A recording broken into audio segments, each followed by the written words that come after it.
Hello and welcome to mini episode 108 of Real Life Ghost Stories. To kick things off this week, I need to thank some of our newest Patreon subscribers. I would like to thank Raymond Wheeler, Alexandra Trasnia, Neil Thompson, A Happy Squid, Mary, Harry Harsant, Luke Wingrove, and Elena Mazaikite. Elena, now I know that I've butchered your name, and I'm really sorry if I did. But thank you to Elena and to all of the other Patreon subscribers. I love you and I appreciate you every single day. And I have 7 spooky stories for you today. And the last story comes from March the 12th, 2021. And story number 1 comes from Amy. Your mini episode, The Wolves with the Red Eyes, sparked a connection, and I've been meaning to write in ever since I heard it. I grew up in a house that was not your traditional haunted house, as it was a new build, designed and built by my father in the woods of upstate New York in 1987 when I was 4 years old. There was undeniably weird shit going on in there. My sister and I have had many experiences there, and it seems to continue to this day. One of the things I distinctly remember from childhood through my teenage years was this strong feeling that there was a very large wolf prowling the house at night time.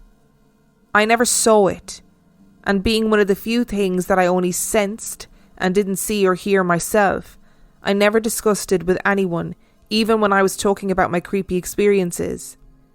I can still perfectly picture it in my mind's eye, a large and looming black wolf, more like a dire wolf than anything we have living today. There was also no particular reason for me to have wolves on the brain or to envision one in my home. But the feeling and the vision in my mind's eye was so solid and certain that even as a teenager, there were times when it felt like a really, really bad idea to leave my room, even if my bladder was screaming. Still, I didn't actually count it as one of the legitimate experiences I had in that house. Until about 2 years ago. One afternoon, my sister and I were reminiscing about the creepy shit we'd experienced in the house. Most of it was stuff we've talked about before, but for some reason, this time she brought up the huge wolf in the living room some nights, and added that it was probably nothing but her imagination because she had never seen it herself. It was just a crazy strong feeling she often had as a kid. I was floored. She went on to describe the exact same thing that terrified me as a kid and a teen. We were both certain we'd never discussed this with each other, and for us both to have had this exact same experience was mind-blowing to me. And to the person who wrote in with the original Wolves with the Red Eyes story, I always encourage people to go with their gut feeling instead of with what some interpretation text tells you. If you got a bad feeling from them, I would be more inclined to believe they purposefully took a form that you perceived as menacing. Who knew that spectral wolves were going to be the thing that people would contact us about the most? It just baffles me how much that story resonated with people in general. As children, we're told stories about the big bad wolf in Red Riding Hood and in the Three Little Pigs. So is it, like Amy said, that it is something taking the form of something that we as children would perceive as menacing? Or is it a totally separate entity altogether, like the Hat Man or the Shadow People, that there is a whole separate entity that is these wolf-like figures? I find it fascinating too that it was a sense rather than a physical seeing of something. How fascinating is that? That your mind's eye knows what this thing is, but you can't actually see it. Honestly, blown my mind. And story number 2 comes from Andy. The earliest paranormal experience I had was when I was around 10 or 11 years old. I'd been bid goodnight by both of my parents and we'd all gone to our rooms. The hallway light stayed on because we were all young and afraid of the dark. I remember my parents going to bed because they left my room straight to bed and I would have seen their shadow if they'd gotten up. I heard it first. Heavy work boots stomping down the hallway. I turned around because I wanted to see if it was my father. They stomped down the hallway until I could see the shadow under my door. They turned to my door and stopped. They stood there, standing in front of a closed door, and then they turned and stomped away. It scared me because my father took his boots off at the door when he got home, and for anyone to be awake, I would have heard them open the door and walk down the hallway as well as seeing their shadow. Not long after that, in the same house, but later at night when I was falling asleep, my bed was in the corner with only one side and the foot of the bed not against the wall. I had my back turned to the wall and drifted off when I felt a sharp poke on my back. I turned quickly and saw nothing. The only thing behind me was pillows and blankets. Nothing was in my bed that was sharp enough to poke me like that. It was strange, and I still remember the dread I felt trying to get back to sleep. This last story that I have is from my grandmother. She worked at a place that made prosthetics for elderly people. They had a diligent worker who loved all of his patients and genuinely loved his job. He died and began to haunt the building. The oven in the back was industrial sized, and when it had to be opened, you had to use considerable force. My grandmother reported the door slamming shut on multiple occasions, an otherwise impossible task. Other things like cups flying across the break room and the refrigerator door being flung open and shut were terrifying to me, but my grandmother just laughed it off. She used to acknowledge his spirit, saying, "David, you silly old man, stop scaring the children." He would stop and leave us alone for the rest of our visits, amazing my younger sisters and I that my grandmother could control ghosts.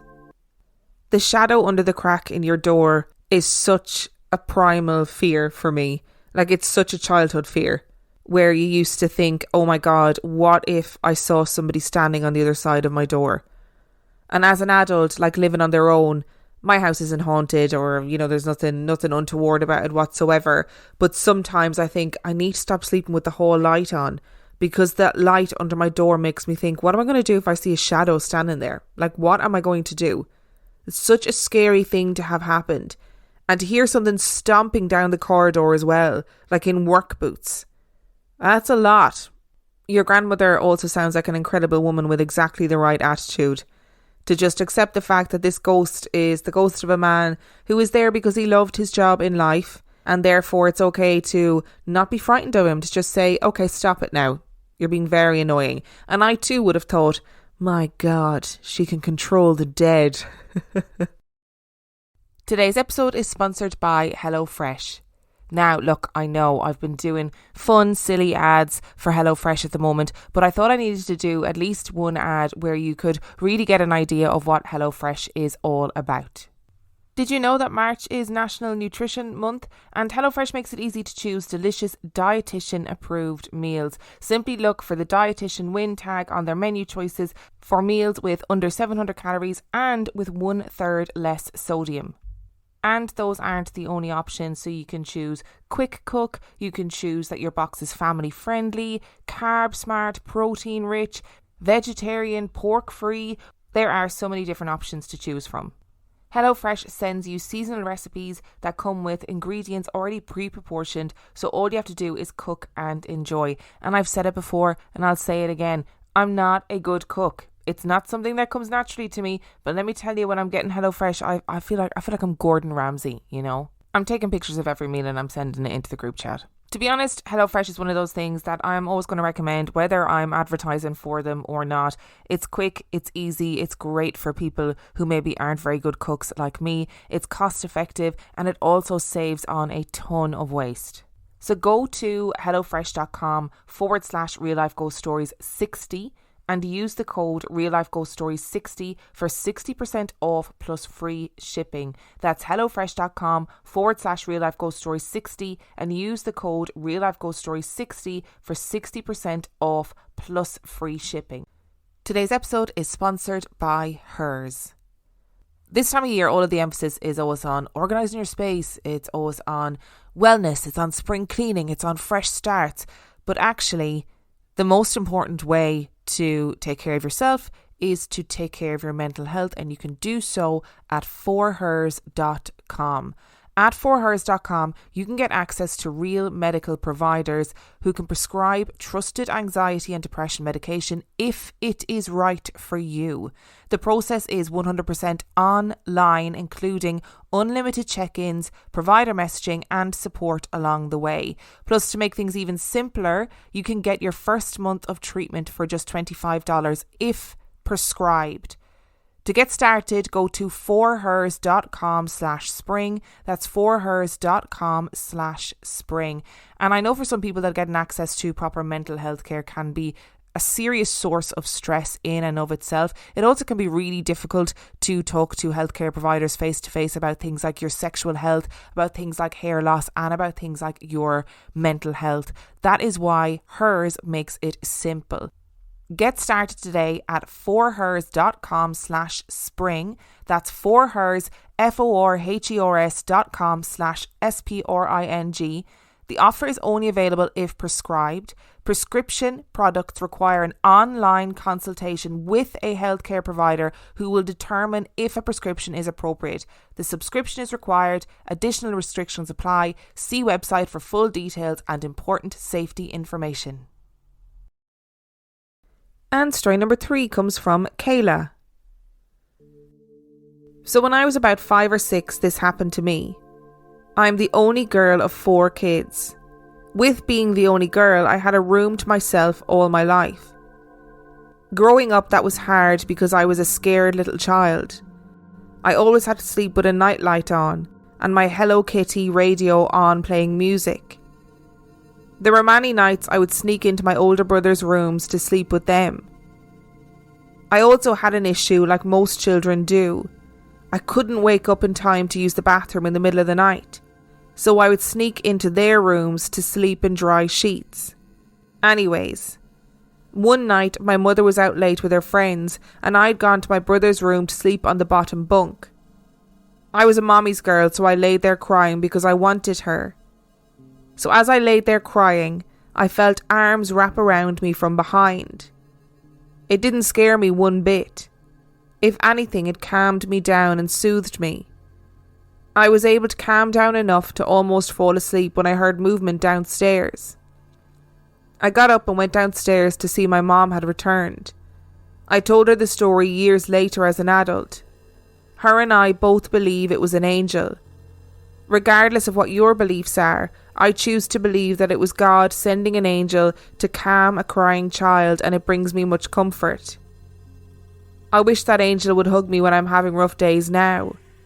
But then again, my mom is always there when I need her. I've said it before and I'll say it again. I am happy to believe that we all have a guardian angel somewhere. And story number 4 comes from Boaz. I was in my junior year of high school and I was dating this girl, Jasmine. She was a year older than me and was super into spirits and the afterlife and all of that jazz, which in turn made me really intrigued with the subject. Before I met her, I had zero knowledge on any of this stuff, so all of it was very new to me. I'm sorry I didn't listen to her podcasts back then, but don't worry because now I know not to mess with it. But one night, Jasmine, her friend Alex and I played with a Ouija board in a shed in her backyard where her mom collected antiques and random things. It was a very creepy shed because there were plenty of Halloween decor and statues and whatnot, so you can imagine what it would be like in the darkness with just a candle lit on a Ouija board. My heart is actually starting to pound a little bit typing this just as a fun fact. But surprisingly enough, in this very sinister feeling shed, we didn't get anything. I'm pretty sure the candle flame was flickering, but that was literally it. There was nothing else that happened. I should also note that Jasmine had a lot of knowledge of this kind of thing and knew the proper ways to handle a Ouija board and open and close it and all of that. Even though I think the best way to use a Ouija board is not to.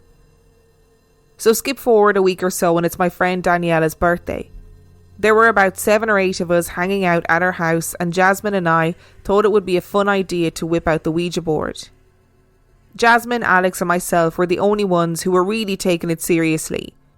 Everyone else was either laughing at it or making fun of it or just not playing because it was dumb. After about 20 minutes or so, they all left except for Jasmine, Alex and I. All three of us had 2 fingers on the planchette and started asking basic questions like, is there anybody there? Or move to yes if you can hear me. Jasmine was the designated speaker for this. It moved to yes and we all looked at each other as if in a mutual understanding that none of us had moved it.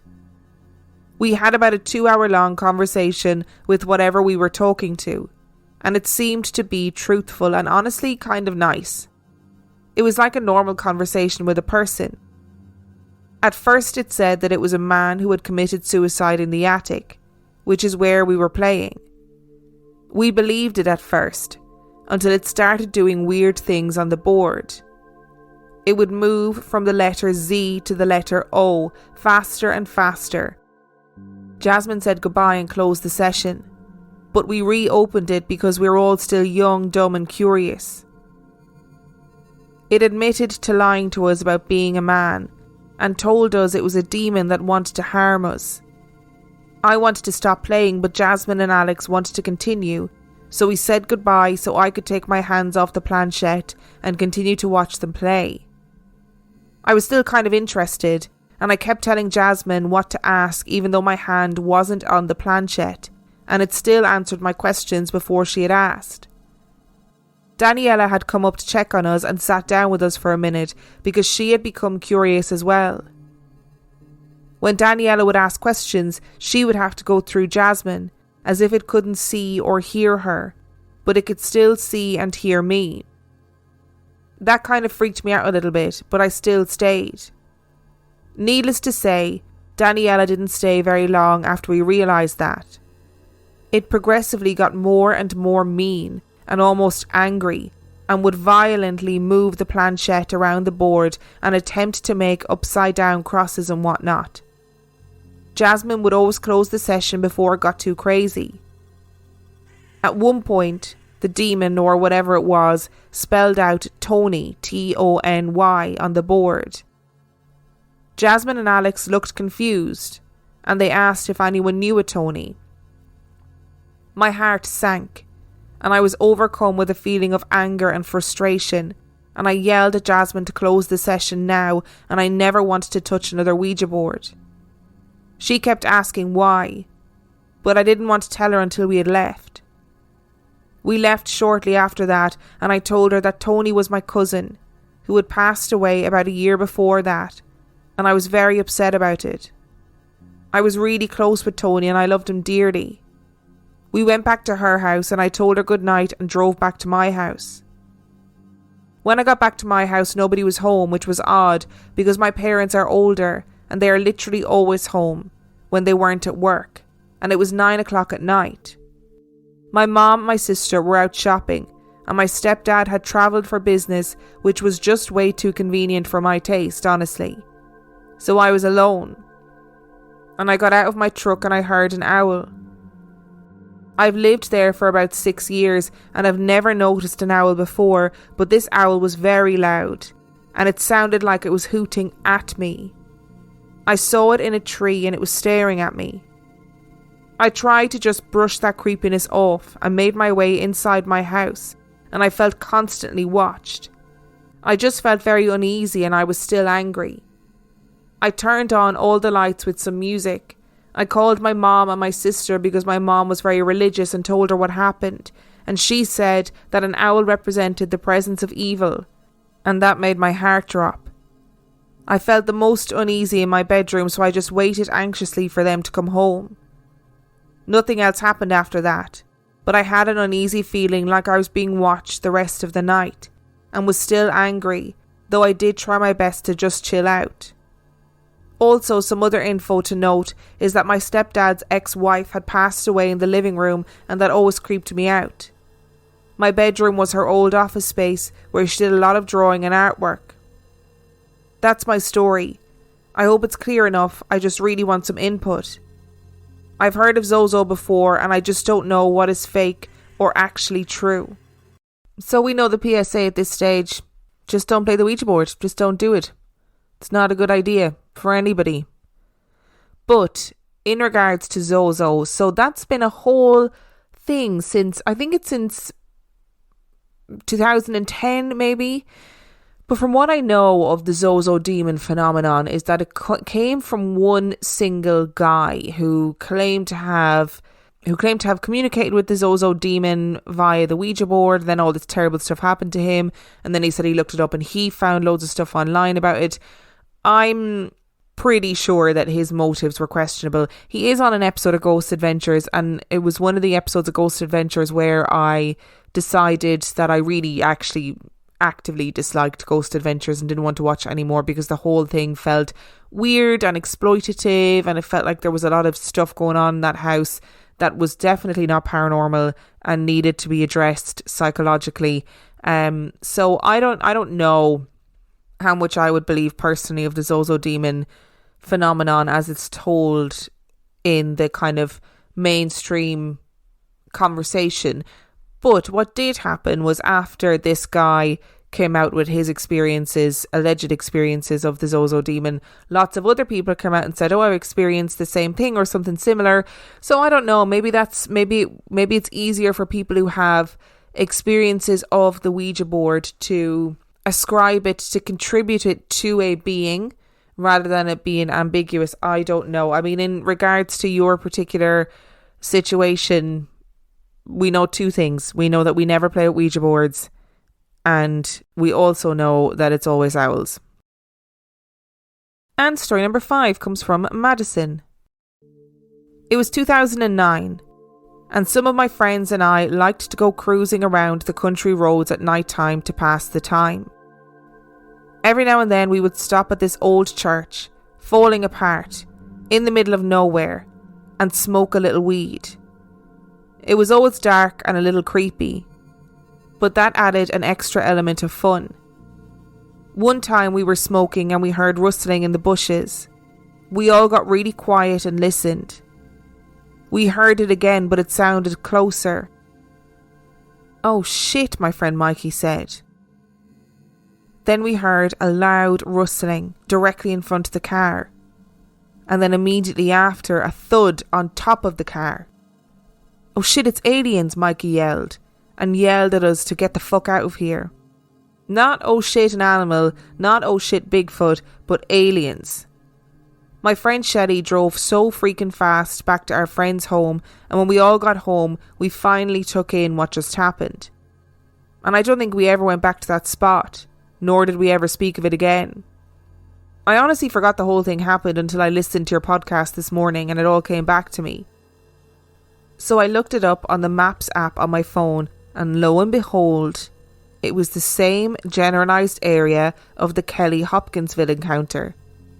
I would also like to add that a couple of years ago, my husband and I had an apartment that was built on the state border of Kentucky and Tennessee. We lived on a state line road on the Tennessee side. I would have to go to work super early in the morning, so I'd always be driving at around 3 a.m. Twice, on 2 separate occasions, I saw a bright green light shoot from the ground up into the sky while driving through Hopkinsville to get to work.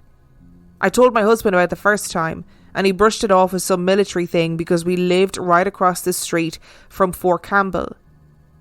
But I knew it couldn't have been because it was in the opposite direction. And then it happened again, and I told myself, see? I'm not crazy. If you need a reminder, it's episode 117 is the Kelly Hopkinsville encounter, and it's all about a family who experience an alien invasion, basically. They are under siege by these little goblin creatures. Anyway, since we've done that episode, which was quite a long time ago now, I got so many emails from people who've experienced just general weird shit around that area. Not necessarily seeing alien goblin creatures, but like seeing lights, knowing that there's like other people have experienced, I don't know what, I guess what you'd call cryptids, unexplained animals knocking around. It's a weird thing. It's it's clearly one of those places that's just a little bit odd when it comes to the paranormal. And Madison, we always believe you in this little corner of the world. Even when people say, oh, it's just this, that or the other, we always believe you. And story number 6 comes from Jim. This story happened to me when I was 5 years old. I'm 42 now, and to date, it's the only thing of this sort that's ever happened to me. It happened at my grandparents' house in Leyland, Michigan, a small town of fewer than 500 people in the northwest corner of Michigan's Lower Peninsula, right on Lake Michigan. To set the scene, my grandparents lived in a small house right off the main road that led into the town. The house was surrounded by woods. I always slept with the door open because there was a night light out in the hallway that cast some light into my room and made me feel comfortable. I always slept with a night light because sleeping in the dark without one made me feel nervous. At the end of that hallway, right between the two bedrooms, was the only bathroom in the house. After a day of visiting with my grandparents and visiting some of our favourite spots in town, we turned in for the night, each of us in our normal spots. At some point that night I woke up. This was, and still is, a pretty normal occurrence for me. I tend to wake up several times during the night but have no problems getting back to sleep. I was too young to tell the time at that point, so I have no idea what time it was. I was lying in my bed staring up at the light in the centre of the ceiling trying to get back to sleep. I wasn't moving or shifting around when suddenly I heard a voice audibly whisper my name. Jim. I turned my head towards the open door and saw a black figure standing just outside the door looking into my room. It looked like a person, but I couldn't tell who it was since the light from the nightlight in the hallway was behind it. That made the figure look like a silhouette. I thought maybe it was my mom coming in to check on me, so I said, "Mom?" The figure didn't reply. "Dad?" I asked, thinking that maybe it was my dad coming in to check on me. The figure didn't reply. I then addressed the figure 3 separate times using the remaining names of the only other people in the house: Julie, my sister, Grandma and Grandpa. Each time I said one of those names, the figure remained silent. I thought that maybe it was one of my family members who had gotten up to use the bathroom and had inadvertently woken me up. So I rolled over on my side, facing away from the door, and tried to get back to sleep. I realised after a few minutes that I hadn't heard anyone using the bathroom. The door never opened or closed, and I never heard the toilet flushed or the water running in the sink. So I rolled over to look back at the door and saw the figure was gone. At this point I was wide awake. I sat up in bed looking around the room, thinking that maybe the figure had come in. I didn't see anything, so I lay back down to try to get back to sleep. A few seconds after I did, I began to hear a soft rhythmic knocking on the wall right behind my bed. That wall had a window next to it and looked outside into the woods. I lay there listening to the knock, knock, knock, knock for about a minute, and then sat up in bed again. As soon as I sat up, the knocking stopped. I lay back down and the knocking started up again. I sat up again and the knocking stopped. I had a bit of fun with this for another minute or so by sitting up and laying down over and over again to see how long it would continue. I got tired of the game and decided to see if I could find what was causing the knocking. I turned around and peered through the railing of the headboard of my bed and tried to look down into the darkness between the wall and the floor to see what I could see. I didn't see anything. I looked up the wall towards the ceiling and I didn't see anything there either. I looked out the window that looked out into the woods and didn't see anything there. At this point, I was getting tired, so I decided to lay down, ignore the knocking as best I could, and go to sleep, which I did. I didn't wake up until the next morning when I got up and joined my family in the living room. I began to ask each of them if they checked in on me while I was sleeping. All 5 people in the house denied that they had been at my door that night and said my name. That was the end of the conversation as we moved on to getting going and doing whatever it was we would be doing that day. Many years later, when I was in 6th grade and my sister was in the 5th grade, we went through a phase when we'd pack ourselves into my parents' walk-in closet with our friends with only a flashlight and play the Ouija board in the dark. I vividly remember one time when my sister and her friends were in the closet and they came out screaming. They said they had seen a face in the planchette when they asked whatever it was they were talking to show itself. My sister claims she saw some strange things in our house from time to time after that. Everything from the time she saw one of the swivel chairs at our kitchen table turning around and around as she walked back to her room from the bathroom in the middle of the night, to different figures she perceived to be staring at her from inside her closet during the night. She said one of those figures looked like Marge Simpson, and I gave her heaps of shit for that because I thought it was hysterical. Despite all of the things my sister claimed to see, I've never, as I said earlier, experienced anything like what I experienced that night at my grandparents' house. I know for a fact I didn't dream this, because I still vividly remember the details of that experience. I've heard the stories about shadow people on your podcast, and I've read many more. I think that perhaps I saw one that night. But if it was a shadow person, why was it in my grandparents' house that night? And why haven't I seen another one since? I'm glad that I haven't though, because I feel like if I did, I'd be terrified. So here's a question, right?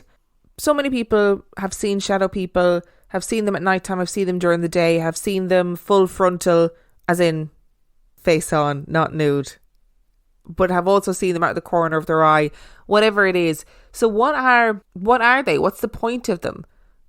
Like, is it a memory, a shadow, like a ghost? Or is it something that is more sentient? Is it like a type of being that exists? I just don't know. That'd be something I'd be interested to know, if there are people that have theories on what shadow people are. Because it doesn't seem like this one in particular came with any sort of sense of inherent evil or danger or badness, that it just was. It was just there, and it decided to wake you up by whispering your name that night. I also agree, by the way, I would absolutely destroy my siblings if they said that one of the shadow figures they saw looked like Marge Simpson. I would never let them live it down. Ever, ever, ever. And story number 7 comes from Stevie. In January 2012, my boyfriend at the time and I rented our first house together. It was in an adorable neighbourhood in Colorado Springs. Our landlords were an extremely nice couple upon meeting them. Then after that, I mostly only spoke to the wife via text about whatever randomness. My boyfriend and I didn't experience anything for the first few months. Maybe we did, but nothing really caught our attention. Our 3 massive dogs, 2 Doberman and a Great Dane, loved the home and settled in very quickly. To me, that's always been a sign that the house is okay. Dogs usually sense things before humans, right? So July rolled around. It was the 4th and everyone was celebrating and drinking pretty much all over the country. My boyfriend and I were inside watching a movie as our dogs were extremely terrified of fireworks, so we spend this holiday and New Year's with them usually. Anyway, we were watching the movie and I got a text from the landlord. She was just texting to say how happy she was that we had moved into the house, that she really loved us as tenants, and as I read on, I realised this was probably just a drunk text. I laughed and showed my boyfriend and sent her an equally enthusiastic reply. Then she texts back a text that read, "All is okay in the house? No issues with the house or anything?" At least that's the gist of the drunk version that I read. I showed my boyfriend again and asked him what she meant by that, and he brushed it off and said she's probably just asking about the plumbing or the electricity or the heater and all of that kind of stuff. So I agreed and tell her that yes, that everything was great, there were no issues at all. And she replied, "That's great to hear, I am relieved." And that was it. Not another word. Shortly after that, things got a little weird. One day, sitting on the couch together watching a movie, my boyfriend reached over to pick up something next to me on the couch. And as the back of his hand touched my thigh, he said, "Why are you so cold?" I looked at him like he was deranged, because it was 110 outside. That's 43 degrees Celsius for the non-Americans. And we had no air conditioning in our house, so it was hot. I asked him what he was talking about because I certainly wasn't freezing. And he told me, "Your ass is like a block of ice. Here, feel it." He grabbed my hand and put it on my thigh. The whole left side of me from hip to knee was cold as ice to touch. Then it started to dissipate until it was back to normal. He brushed it off nearly instantly after making a joke about it being a ghost, but this comment stuck with me. Looking back, I think this might be what led me to have more experiences in the house when he never had any aside from that day. At least any that he told me or acknowledged. But now it was stuck in my head. I only lived there another 6 months and many other little things happened. Nothing of consequence except one other day in December right before I moved out. I was giving one of our dogs a bath while the other two were hiding in the other room and my boyfriend was at work. I was leaning over the dog to wash her and knocked something on the floor. I bent over to pick it up, and behind me in the hallway going towards the dog's room and our bedroom, I saw a pair of man's legs in jeans and black boots walking by in long, quick strides. It wasn't how my boyfriend would walk through the house, and there was nobody else there. I shot to an upright position and froze. I moved only my eyes to look at the dog and see if she was having the same fear-stricken reaction that I was having. She was happily panting in the tub, waiting for me to come rub her some more. She was fine. So I yelled my boyfriend's name. "Is that you?" Silence. Then I said he wasn't being funny as the fear inside me rose higher and higher. The dogs would have destroyed an intruder, so I told myself it wasn't a break-in. But then what the hell was in my house? I managed to rinse off the dog and dry her quickly so I could walk away without her jumping out and covering the house in soapy wetness. I let her loose to run through the house like they always do after a bath, and she did happily, not a care in the world. I, on the other hand, cautiously moved towards the door to peek out and look around. I saw nothing in any direction, except completely unbothered dogs. I ran to the living room to grab my phone. I texted my boyfriend casually to see when he'd be home from work. He replied, "Same as always, why?" I saw no sense in freaking him out when the dogs were so unbothered. I decided to convince myself that the house had some residual energy that wasn't dangerous, that just crossed over into our plane now and then. I lived there for another month and nothing else happened. How weird. Oh, that's really giving me the chills. Seeing somebody walking past the door like that and wearing jeans and boots, like it's not kind of, I saw a shadow figure or I saw something glowing or whatever else could happen. Like that's such a definite figure. And I would also, like Stevie, immediately think, oh shit, there's an intruder. But then when you've got big dogs like that, you would know if there was an intruder. How bizarre. And I'm going to be honest, like 43 degrees or whatever it was sounds like absolute hell on earth. So I'd be pretty thankful for a ghost to be bathing me in a cold spot at that point. So I'd be like, yeah, you can do that. It's really hot outside.